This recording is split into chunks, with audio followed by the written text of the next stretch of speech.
Good evening guys. So meron kaming nakitang aso. Nakakaawa kasi siya, lagi siyang pagala-gala. So ang ginawa namin ay binili namin siya ng pagkain. Nakakaawa kasi kabait-bait na aso. Ito siya, oh. Ayan. Hindi yan. Oh. Kabait na aso. Diyan mo tubig. Ayun, may tubig. Diyan kayo ng tubig. So yan po siya, nakakaawa kasi. Kaya binibigyan namin ng pagkain niya kapag nakikita namin.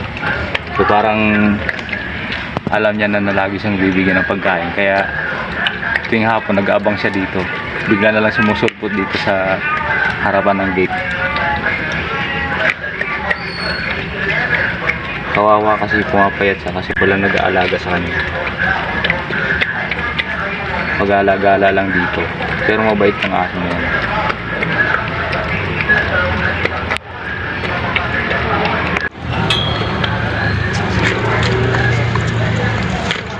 Ano?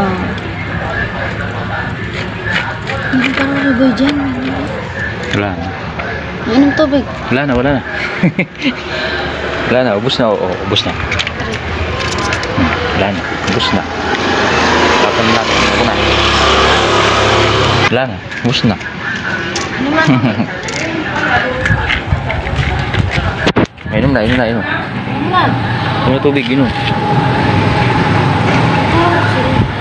Inom na, inom. Tubig, oh. Tubig. Oh, tubig, tubig. Hindi na. Mabait ng aso na. Ka na, dalawa yun. Madami yun. Wala na. Oh, Po! Po ka? Po! parang busog na siya. Sit! Busog na yun, busog na. Wala na, wala na. Shh, shh, shh, dito. Dito, dito. Sit ka na, sit. Sit na.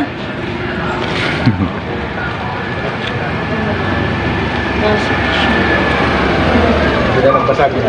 Hindi po. Ay. Ido. Che, ingat ikaw ha. Huwag ikaw kapagit na sa kalsada at baka masagasaan ka. Kabait na aso.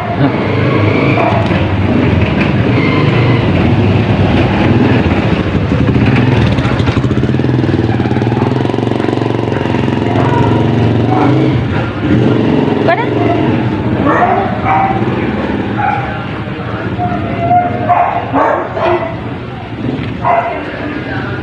Meron po, oh. Ay. Ay, sayang. Tubig, oh. Nini. Oh, very good na inom. Mabait. Baka anong ganun na buhay. Hindi. Mabait siya, oh. Mabait.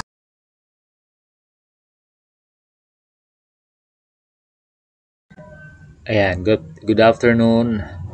Nandito na naman ulit yung aso na nakita namin. Actually, lagi siyang nandito sa paikot-ikot dito sa ilang kalsada dito sa loob ng subdivision. Ayan. Una namin 'to nakita doon sa kainan. May karinderya doon sa kabilang street sa kanto kung saan maraming kumakain. So nakita namin yung aso nito doon. Akala namin ang may-ari ng kainan. Yun pala nung tinanong namin kasi napakabait ng aso eh. Binigyan namin ng pagkain doon. Tapos biglang umalis. Yun pala ay pagala-gala lang talaga siya. Yan, kung saan siya makakain, doon siya nag-stay. Yan. Kasi wala yung nag-aalaga sa kanya, hindi siya iniintindi. Ayan. Parang stray dogs na ito.